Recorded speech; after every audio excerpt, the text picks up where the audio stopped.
Sam Deguara hindi na maglalaro sa Macau Blackbirds. Race back ng Barangay Ginebra. Uubra ba sila Isaac Go at Ken Mike Carino ngayong Commissioner's Cup? Araw na nga lang ang binibilang para sa pagbubukas ng panibagong conference at may magandang balita nga para sa mga fans ng Barangay Ginebra dahil may paparating nga na race back na posibleng maging solusyon sa kanilang problema. At yan ay itong si Isaac Go at Ken Mike Carino. Pero ang malaking tanong ngayon, sapat ba ang dalawang nasabing big man para makasabay ang Barangay Ginebra sa mga higanting imports ngayong conference? Yan ang ating pag-uusapan. Simulan natin kay Isaac Go. Ayon sa mga reports ay makapaglalaro na si Isaac Go ngayong conference matapos siyang mag-recover sa kanyang injury. Para sa Barangay Ginebra, napakalaking bagay niyan dahil dagdag si Isaac Go sa kanilang big man rotation. Pero may ilang mga fans ang nagsasabi na dapat na raw siyang alisin sa lineup dahil hindi naman daw napapakinabangan. Pero kung titingnan nating mabuti, may dahilan kung bakit hindi siya binibitawan ni Coach Tim Cone. Una sa lahat, napakatalinong player ni Isaac Go. Hindi man siya yung tipong explosive na scorer, pero bawing-bawi naman ito sa kanyang basketball IQ.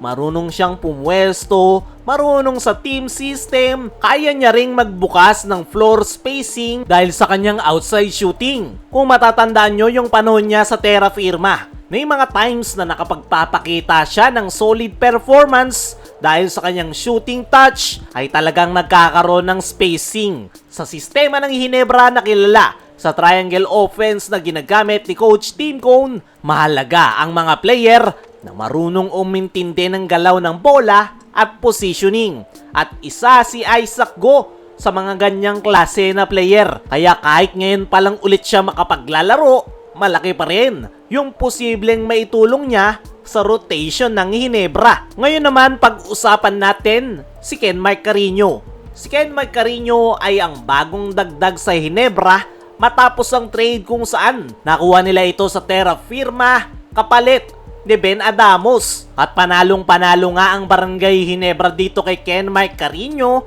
dahil isa itong 6'8" na big man na may potensyal sa depensa at rebounding. At ang pinaka-importante, batang-bata pa.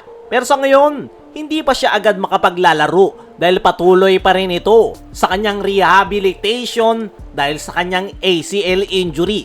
Ayon sa mga reports, inaasahang makakabalik ito in action by April.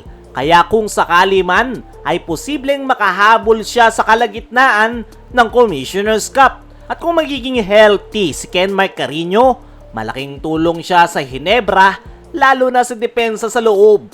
Kilala siya bilang isang defensive-minded big man na kayang mag-contest ng shots at tumulong sa rebounding.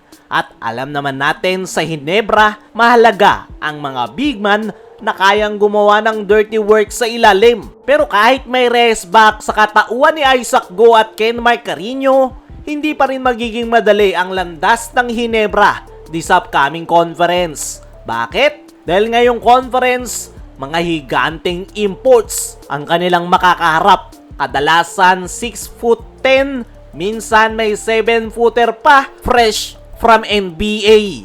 Ibig sabihin, sa ilalim pa lang ay may malaking hamon na agad sa Ginebra. At kahit nandyan rin ang veteranong si Japet Aguilar, hindi rin natin maikakaila na kailangan niya ng sapat na suporta sa kanilang frontcourt position. Kung hindi magiging consistent ang tulong ng ibang big man, maaaring mahirapan ang Ginebra sa rebounding at interior defense laban sa mga higanting imports. Kaya ang sagot kung uubra ba yung rest back ng Ginebra na si Isaac Go at Ken Mike Carino, ang sagot ay oo, makakatulong sila.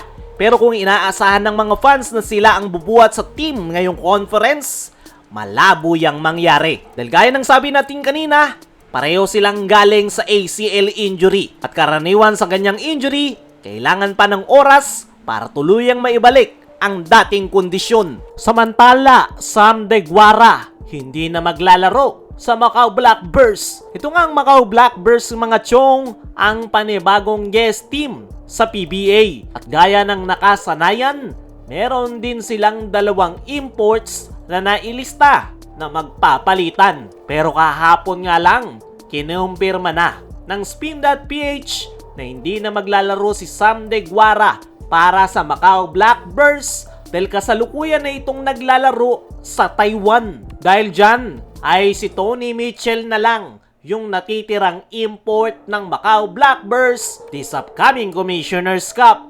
Para sa akin mga chong, ay nakakalungkot na walang Sam Deguara na maglalaro sa PBA ngayong conference. Pero at the same time, magandang balita naman ito para sa mga PBA teams dahil nabawasan nga sila ng sakit sa ulo na imports. Kaya mga chong, ano ang masasabi nyo na hindi na maglalaro si Sam Deguara?